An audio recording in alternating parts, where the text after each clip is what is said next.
ಆ ಪ್ರಸಂಗವನ್ನು ನೀವು ಮರೆತಿರಬಹುದು, ನಾವು ಮರೆತಿಲ್ಲೋ. ಅದರಲ್ಲಿ ನಮ್ಮದೇ ತಪ್ಪಿತ್ತು ಪುತ್ರ. ನಮ್ಮ 5ನೇ ಶಿರದಲ್ಲಿ ಅಹಂಕಾರವಿತ್ತು. ನಾವು ಕಟುಮಾತುಗಳಲ್ಲಿ ಮಹಾದೇವನ ಅವಮಾನ ಮಾಡಿದ್ದೆವು. ನೀವು ದಯಾಶೀಲರು, ನಿಮಗೆ ಕ್ಷಮಿಸುವ ಗುಣವಿದೆ, ಅದಕ್ಕಾಗಿ ಹೀಗೆ ಹೇಳುತ್ತಿರುವಿರಿ. ಭೋಲೆನಾಥರು ತ್ರಿಕಾಲ ದೃಷ್ಟಿ ಉಳ್ಳವರು ಪುತ್ರ. ಅವರು ಪಕ್ಷಪಾತ ಎಂದಿಗೂ ಮಾಡುವುದಿಲ್ಲ. ಈ ಜಗತ್ತಿಗೆ ಸೃಷ್ಟಿ ಎಷ್ಟು ಮುಖ್ಯವೋ ಸಂಹಾರ ಸಹ ಅಷ್ಟೇ ಮುಖ್ಯ. ಅವರು ದೇವತೆಗಳ ದೇವ, ಮಹಾದೇವ ಪುತ್ರ. ಅವರು ನಮ್ಮ ಆರಾಧ್ಯರೂ ಸಹ. ದೇವಾದಿದೇವ ಮಹಾದೇವನಾದರೇನು, ನಮಗವನು ದೇವರಲ್ಲ. ದೈವಶಕ್ತಿ ಇರುವ ಪುತ್ರಿಯನ್ನು ಪಡೆಯಲು ನಾವು ಆದಿಶಕ್ತಿಯನ್ನು ಕುರಿತು ಘೋರ ತಪಸ್ಸು ಮಾಡುತ್ತೇವೆ. ನಮ್ಮ ತಪಸ್ಸಿಗೆ ಒಲಿದು ಆದಿಶಕ್ತಿಯು ನಾವು ಇಚ್ಛಿಸಿರುವ ಸುಪುತ್ರಿಯನ್ನು ದಯಪಾಲಿಸುವರೆಂಬ ಪೂರ್ಣ ವಿಶ್ವಾಸವಿದೆ ಪಿತಾಶ್ರೀ. ಅತ್ಯಂತ ಇಚ್ಛೆ ಪಡುವಂಥದ್ದು ಇನ್ಯಾವುದಾಗಿರುತ್ತೆ ಹೇಳು? ಪ್ರಜಾಪತಿ ದಕ್ಷ ಒಬ್ಳು ದಿವ್ಯ ಪುತ್ರಿನ ಪಡಿಬೇಕು ಅಂತ ಆದಿಶಕ್ತಿನ ಕುರಿತು ಒಂಟಿ ಕಾಲ್ನಲ್ಲಿ ತಪಸ್ಸು ಮಾಡ್ತಾನೆ. ಓಂ ಐಂ ಹ್ರೀಂ ಕ್ಲೀಂ ಚಾಮುಂಡಾಯೈ ನಮಃ. ಕಣ್ಣು ತೆರೆ ಪ್ರಜಾಪತಿ ದಕ್ಷ, ನಿನ್ನ ತಪಸ್ಸಿಗೆ ಮೆಚ್ಚಿದ್ದೇವೆ.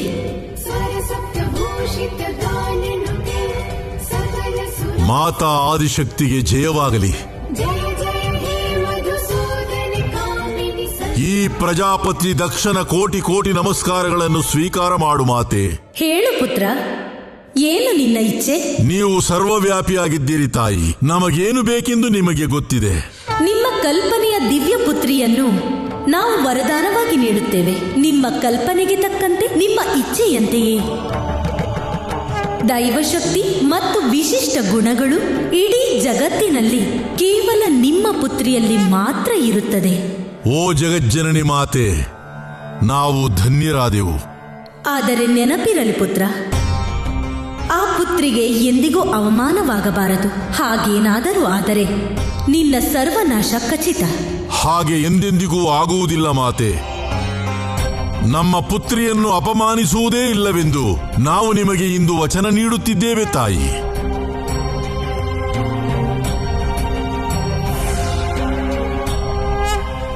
ಅದಾದ ನಂತರ ದಕ್ಷನ ಪತ್ನಿ ಪ್ರಸೂತಿ ಇನ್ನೊಂದು ಹೆಣ್ಣು ಶಿಶುವಿಗೆ ಜನ್ಮ ಕೊಟ್ಲು. ಇಲ್ಲಿ ಕೊಡು ದೇವಿ, ನಾವು ನೋಡುತ್ತೇವೆ. ಅಬ್ಬಬ್ಬಾ, ಮಹಾ ಆದಿಶಕ್ತಿಯ ವರಪ್ರಸಾದದಿಂದ ಜನಿಸಿದ ನಮ್ಮ ಪುತ್ರಿ ಸತಿ. ಆದರೆ ಸತಿಯ ಕೆಲವು ಆಚರಣೆಗಳು ದಕ್ಷನಿಗೆ ತುಂಬಾನೇ ಹಿಂಸೆ ಆಗೋಕ್ ಶುರುವಾಯಿತು.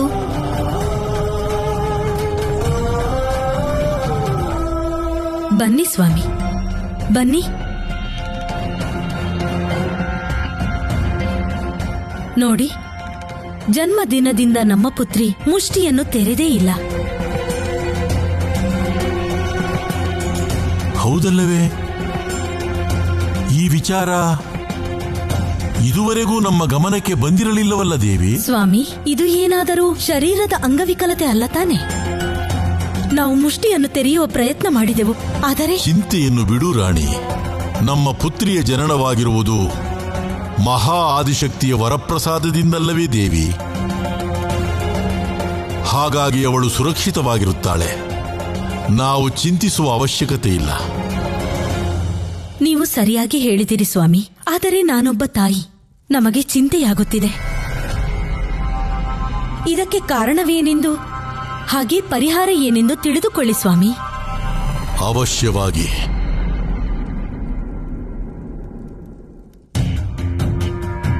ನಿಮ್ಮ ಜ್ಯೋತಿಷ್ಯ ಏನು ಹೇಳುತ್ತಿದೆ? ನಾವು ನಮ್ಮ ಗ್ರಂಥ, ವರ್ತಮಾನ ಪಂಚಾಂಗ ಎಲ್ಲವನ್ನೂ ನೋಡಿ ಆಯಿತು. ಆದರೆ ಮುಷ್ಟಿ ಮುಚ್ಚಿರುವುದರ ಕಾರಣ ನಮಗೆ ತಿಳಿಯುತ್ತಿಲ್ಲ ಮಹಾರಾಜ. ಹಾಗೆಂದರೆ ಅರ್ಥವೇನು ಆಚಾರ್ಯರೇ? ನಿಮ್ಮಂತಹ ಮಹಾಜ್ಞಾನಿಗಳ ಬಳಿಯಲ್ಲಿಯೂ ಈ ಸಮಸ್ಯೆಗೆ ಉತ್ತರವಿಲ್ಲವೇ? ಕೃಪೆ ಮಾಡಿ ಮತ್ತೊಮ್ಮೆ ಶಾಸ್ತ್ರಗಳನ್ನು ಪರಿಶೀಲಿಸಿ. ಇದು ನಮ್ಮ ಪುತ್ರಿಯ ಸ್ವಾಸ್ಥ್ಯದ ಪ್ರಶ್ನೆ. ವೇದಾಧ್ಯಯನದ ನಂತರವೂ ಕೂಡ ದೊಡ್ಡ ದೊಡ್ಡ ಜ್ಯೋತಿಷ್ಯರಿಗೂ ಈ ಸಮಸ್ಯೆಗೆ ಉತ್ತರ ಸಿಕ್ಕಲಿಲ್ಲ.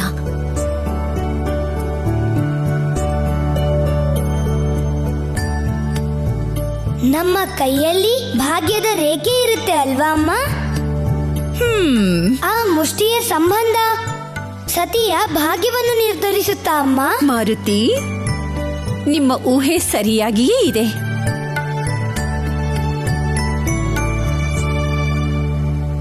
ಅದರ ನಂತರ ನಡೆದಿದ್ದೆಲ್ಲ ಪ್ರಾರಬ್ಧ ಕರ್ಮ ಅನ್ನೋದನ್ನ ಬಿಟ್ರೆ ಬೇರೆ ಯಾವ ಕಾರಣಗಳೂ ಇಲ್ಲ.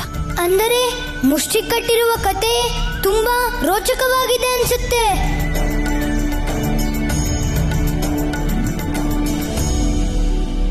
ಈ ಕುತೂಹಲತೆ ಬಾಲ್ಯದ ಮುಗ್ಧತೆಯಿಂದಲೇ ಬರುವುದಲ್ಲವೇ ಪ್ರಭು? ಅನುಭವ ಹೆಚ್ಚಾಗುತ್ತಿದ್ದಂತೆ ಮುಗ್ಧತೆ ಸಹ ಕಡಿಮೆಯಾಗುತ್ತಾ ಹೋಗುತ್ತದೆ. ಎಂತಹ ಸತ್ಯವಾದ ಮಾತು ಸ್ವಾಮಿ.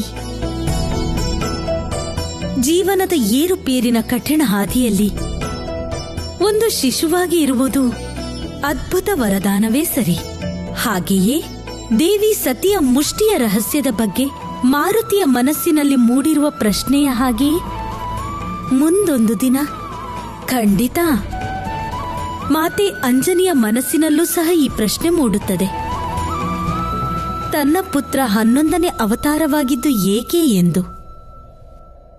ಆದರೆ ಹನುಮಂತನ 11ನೇ ಸ್ವರೂಪದ ದರ್ಶನವಾಗಲು ಮಾತೆ ಅಂಜನಿ ಇನ್ನಷ್ಟು ಸಮಯ ಕಾಯಬೇಕು.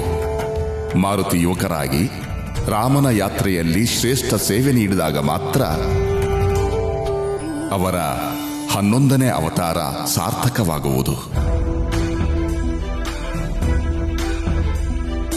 ಜೈ ಹನುಮಂತ ಜ್ಞಾನ ಗುಣಧಾಮ, ಜೈ ಕಪೀಶನಿ ಅವಿರತ ನಾಮ, ಜೈ ಹನುಮಂತ ಜ್ಞಾನ. ಆ ಮುಷ್ಟಿಯ ರಹಸ್ಯದ ಬಗ್ಗೆ ಯಾರಿಗಾದ್ರೂ ಗೊತ್ತಾಯ್ತಾ ಅಮ್ಮ?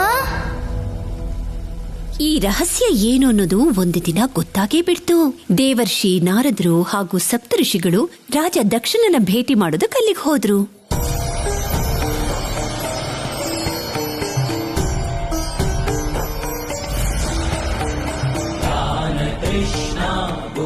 ಪ್ರಣಾಮಗಳು ಋಷಿವರಿಯರೇ.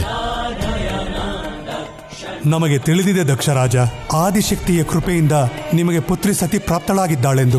ಹಾಗೂ ಆ ಶಿಶುಕನ್ಯೆ ಹುಟ್ಟಿದ ದಿನದಿಂದಲೇ ತನ್ನ ಮುಷ್ಟಿಯನ್ನು ತೆಗೆದಿಲ್ಲವೆಂದು. ಆ ಮುಚ್ಚಿರುವ ಮುಷ್ಟಿಯ ರಹಸ್ಯ ಏನೆಂದು ತಿಳಿಯಲು ನೀವು ಕಾತುರರಾಗಿದ್ದೀರಿ ಅಲ್ಲವೇ ಮಹಾರಾಜ?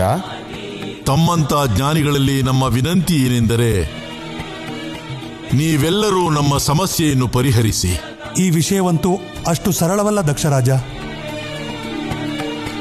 ನಾರಾಯಣ ನಾರಾಯಣ, ನೀವು ಚಿಂತಿಸದಿರಿ ಅಣ್ಣ.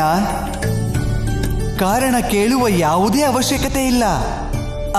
ನಾವು ಈಗಲೇ ಪುತ್ರಿ ಸತಿಯ ಮುಷ್ಟಿಯನ್ನು ತರಿಸುತ್ತೇವೆ.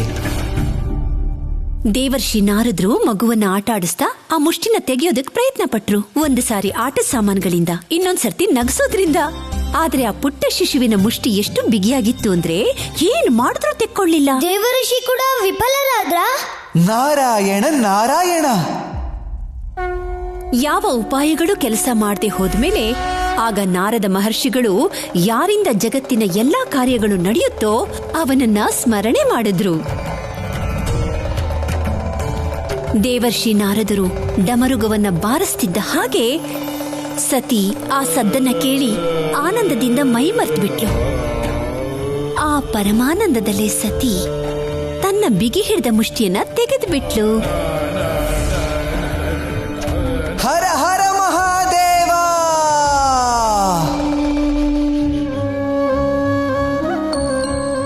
ಮುಷ್ಟಿ ಒಳಗಡೆ ಏನಿತ್ತಮ್ಮ?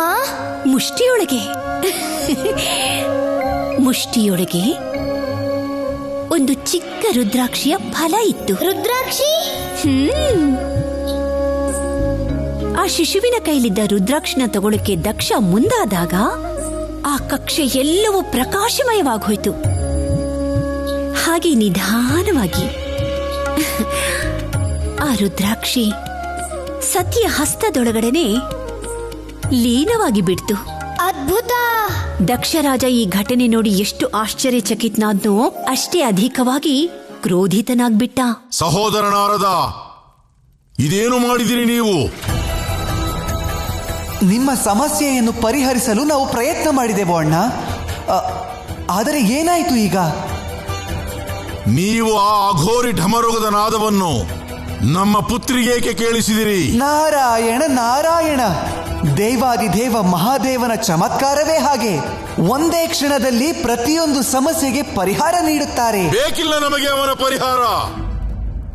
ಅವಶ್ಯವಾಗಿ ಇದು ಆ ಅಘೋರಿಯ ನಾಟಕ. ನೀವು ಸುಮ್ಮನೆ ವಿಚಲಿತರಾಗುತ್ತಿದ್ದೀರಿ. ಮಹಾದೇವನ ಉದ್ದೇಶ ಲೋಕ ಕಲ್ಯಾಣ ಮಾತ್ರ. ಧಿಕ್ಕಾರವಿರಲಿ.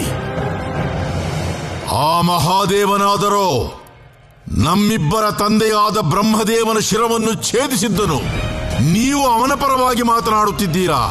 ನೀವು ಬೇಕೆಂತಲೇ ನಮ್ಮ ಪುತ್ರಿ ಸತಿಯ ಕೈಯಲ್ಲಿ ಆ ಕಪಟಿ ಮಹಾದೇವನು ಕೊಟ್ಟಿರುವ ರುದ್ರಾಕ್ಷಿಯನ್ನು ಇಟ್ಟಿಲ್ಲ ತಾನೇ? ನಾರಾಯಣ ನಾರಾಯಣ, ನೀವು ಏನು ಹೇಳುತ್ತಿದ್ದೀರಾ ಅಣ್ಣ? ಇದರಲ್ಲಿ ದೇವರ್ಷಿ ನಾರದರ ತಪ್ಪು ಏನೂ ಇಲ್ಲ. ಸತಿಯ ಮೇಲೆ ಶಿವನ ಕೃಪೆಯೂ ಇದೆ ದಕ್ಷರಾಜ. ಅಸಂಭವ! ಈ ಸತ್ಯವನ್ನು ಒಪ್ಪಿಕೊಳ್ಳಿ. ಇದರಲ್ಲೇ ಎಲ್ಲರ ಒಳಿತಿದೆ. ಇಲ್ಲ, ಆ ಮಹಾದೇವನ ನೆರಳು ನಮ್ಮ ಪುತ್ರಿ ಸತಿಯ ಮೇಲೆ ಎಂದಿಗೂ ಬೀಳಲು ಬಿಡುವುದಿಲ್ಲ. ಮಗುವಾಗಿದ್ದ ಸತಿ ಬೆಳೆತಿದ್ದ ಹಾಗೆ ದಕ್ಷರಾಜನೂ ಕೂಡ ಮಹಾದೇವನ ವಿರುದ್ಧ ತನ್ನ ಕ್ರೋಧವನ್ನ ಹೆಚ್ಚಿಸ್ಕೊಂಡ್ಬಿಟ್ಟ. ಈ ಘಟನೆನ ನೋಡಿ ಸಹ ದಕ್ಷನಿಗೆ ಇದು ಅರಿವಾಗಲೇ ಇಲ್ಲ. ಸತಿ ಶಿವಶಕ್ತಿ ಅನ್ನೋದು.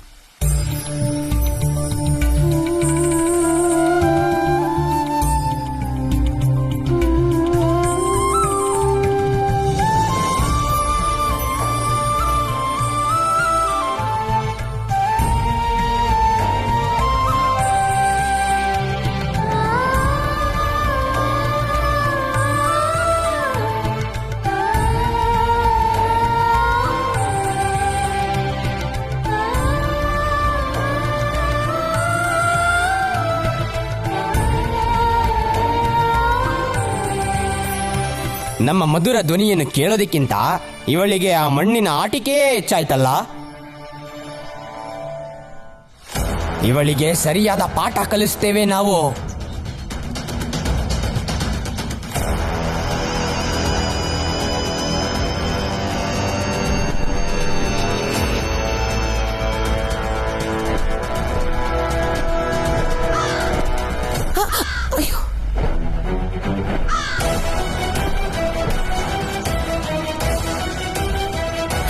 ಇದೇನು ಮಾಡಿದೆ ದುಷ್ಟಕ್ಕಾಗೆ?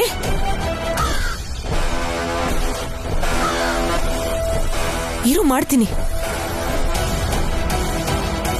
ಒಂದು ಸಣ್ಣ ಕಟ್ಟಿಗೆ ಈ ಕಾಗಾಸುರನನ್ನು ಏನು ಮಾಡಲು ಸಾಧ್ಯ ಮೂರ್ಖ ಬಾಲಕಿ?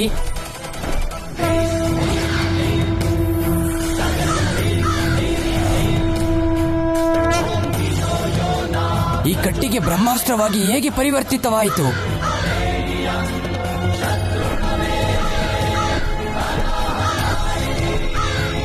ನಮ್ಮ ಮೃತ್ಯುವನ್ನು ನಾವೇ ಆಹ್ವಾನಿಸಿಕೊಂಡಂತಾಗಿದೆ.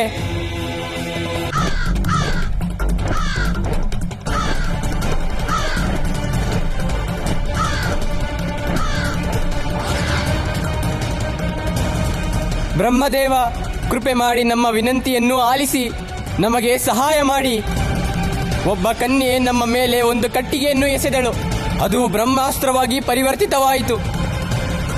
ಅದರಿಂದ ನಮ್ಮನ್ನು ರಕ್ಷಿಸಿ ಮಹಾಪ್ರಭು, ನಮ್ಮನ್ನು ರಕ್ಷಿಸಿ. ಆ ಕನ್ಯೆ ಕಟ್ಟಿಗೆ ಎಸೆದದ್ದು ಏಕೆ? ಅದರ ಕಾರಣ ಹೇಳಲಿಲ್ಲ ನೀವು. ಆದರೆ ನಮಗೆ ತಿಳಿದಿದೆ. ನಮ್ಮಿಂದ ತಪ್ಪಾಯಿತು ಬ್ರಹ್ಮದೇವ. ನೀವು ಒಂದು ಮಹಾಶಕ್ತಿಯನ್ನು ಸತಾಯಿಸಿದ್ದೀರಿ. ಅವರನ್ನು ತಡೆಯುವುದು ನಮ್ಮಿಂದ ಸಾಧ್ಯವಿಲ್ಲ. ಯಾವುದಾದರೂ ಪರಿಹಾರ ಹೇಳಿ ಬ್ರಹ್ಮದೇವ. ನೀವು ಮಹಾವಿಷ್ಣುವಿನ ಬಳಿ ಹೋಗಿ ಸಹಾಯ ಕೇಳಿ. ಅವರಿಂದ ಮಾತ್ರ ಪರಿಹಾರ ಸಾಧ್ಯ. ನಿಮ್ಮ ಆಜ್ಞೆಯಂತೆ ಬ್ರಹ್ಮದೇವ.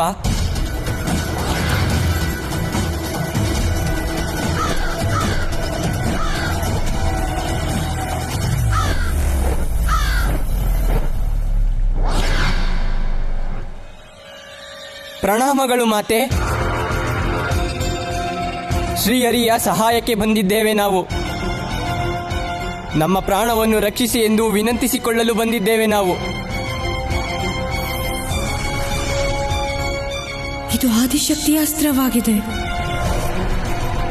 ನಮ್ಮನ್ನು ರಕ್ಷಿಸಿ ಮಾತೆ. ಶಾಂತರಾಗಿರಿ. ಈ ಸಂಕಷ್ಟದಿಂದ ಕೇವಲ ಮಹಾದೇವ ಮಾತ್ರ ನಿಮ್ಮನ್ನು ರಕ್ಷಿಸಲು ಸಾಧ್ಯ. ಆದರೆ ಬ್ರಹ್ಮದೇವರು ಹೇಳಿದರು. ಇಲ್ಲಿ ಒಂದು ಕ್ಷಣವನ್ನು ವ್ಯರ್ಥ ಮಾಡದಿರಿ. ನಿಮ್ಮ ಪ್ರಾಣವನ್ನು ರಕ್ಷಿಸಿಕೊಳ್ಳಲು ಅತಿ ಶೀಘ್ರವಾಗಿ ಮಹಾದೇವನ ಬಳಿ ಹೊರಡಿ. ನಿಮ್ಮ ಆಜ್ಞೆಯಂತೆ ಮಾತೆ.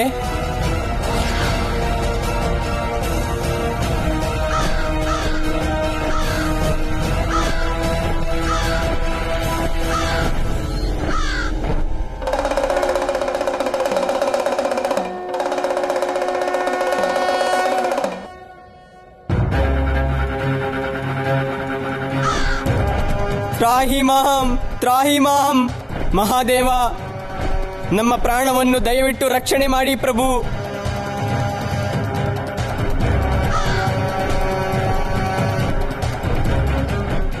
ಈ ಬ್ರಹ್ಮಾಂಡದಲ್ಲಿ ನಿಮ್ಮಿಂದ ಮಾತ್ರ ನಮ್ಮನ್ನು ರಕ್ಷಿಸಲು ಸಾಧ್ಯ. ಕರುಣಾ ಸಿಂಧು, ಕೃಪೆ ಮಾಡಿ ಪ್ರಭು.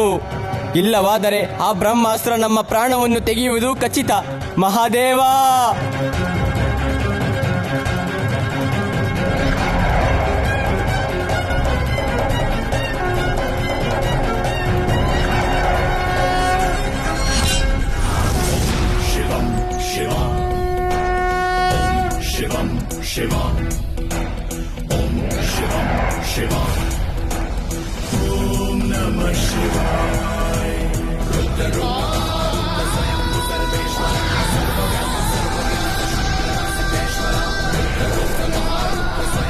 ದಕ್ಷಪುತ್ರಿ ಸತಿ,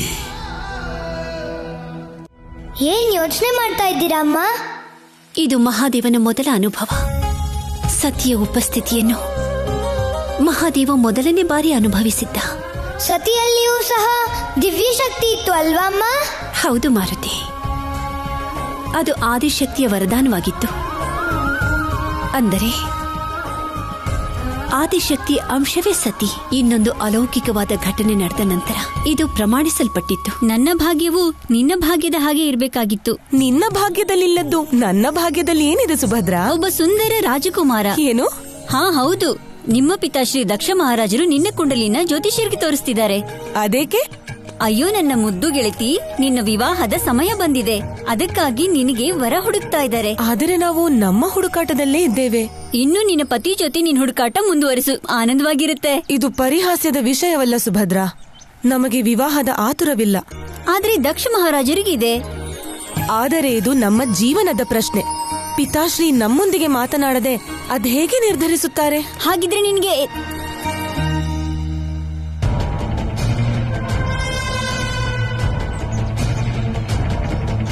ಸುಭದ್ರಾ, ಏನಾಯ್ತು?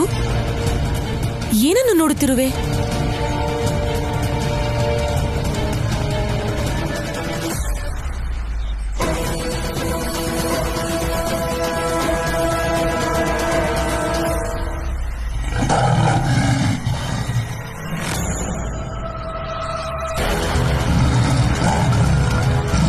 ಓಡು ಸತಿ.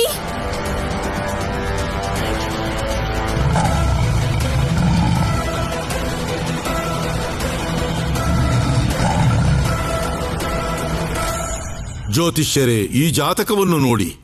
ನಮ್ಮ ಪುತ್ರಿಯ ವಿವಾಹ ಯಾವಾಗ ಮತ್ತು ಯಾವ ರಾಜಕುಮಾರನೊಂದಿಗೆ ಆಗುತ್ತದೆ ಹೇಳಿ. ಅವಳ ಸುವರ್ಣ ಭವಿಷ್ಯದ ಬಗ್ಗೆ ತಿಳಿಯಲು ನಮಗೆ ಕುತೂಹಲವಾಗುತ್ತಿದೆ.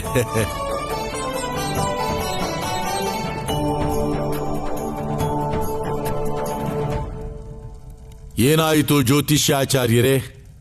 ವಾಸ್ತವದಲ್ಲಿ ನಿಮ್ಮ ಪುತ್ರಿಯ ವಿವಾಹ ರಾಜಕುಮಾರ ಸತಿಯ ರಕ್ಷಣೆ ಮಾಡಿ ಮಹಾರಾಜ. ಏನಾಯಿತು ನಮ್ಮ ಪುತ್ರಿಗೆ? ನಾವಿಬ್ರು ವನದಲ್ಲಿ ವಿಹಾರಿಸ್ತಿದ್ವಿ. ಇದ್ದಕ್ಕಿದ್ದಾಗೆ ಒಂದು ಸಿಂಹ ನಮ್ಮ ಎದುರಿಗೆ ಬಂತು. ಸತಿಯ ಪ್ರಾಣ ಸಂಕಟದಲ್ಲಿದೆ, ಅವಳ ರಕ್ಷಣೆ ಮಾಡಿ. ಪುತ್ರಿ ಸತಿ, ಎಲ್ಲಿರುವೆ ಪುತ್ರಿ? ಉತ್ತರ ಕೊಡು.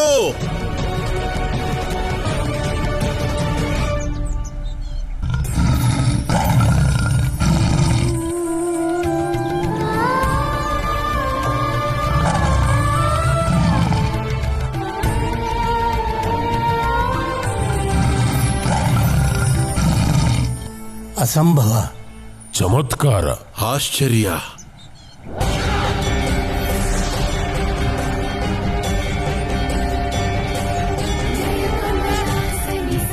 ಸಾಕ್ಷಾತ್ ಶಕ್ತಿ ಮಾತೆಯ ಸ್ವರೂಪ. ಕೋಟಿ ಕೋಟಿ ನಮನಗಳು ತಾಯಿ ನಿಮಗೆ. ಮಾತೆ ಆದಿಶಕ್ತಿ.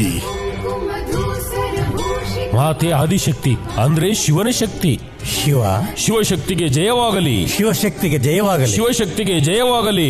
ಶಿವಶಕ್ತಿ ಶಿವನಿಗೆ ಜಯವಾಗಲಿ. ಶಿವ ಶಿವ ಶಿವ. ಯಾರ ಹೆಸರನ್ನು ಹೇಳುತ್ತಿರುವಿರಿ ನೀವು? ಆ ಅಘೋರಿ ಶಿವನ ಹೆಸರಿನ ಜೊತೆ ನಮ್ಮ ಪುತ್ರಿ ಹೆಸರು ಎಂದಿಗೂ ಸೇರುವುದಿಲ್ಲ.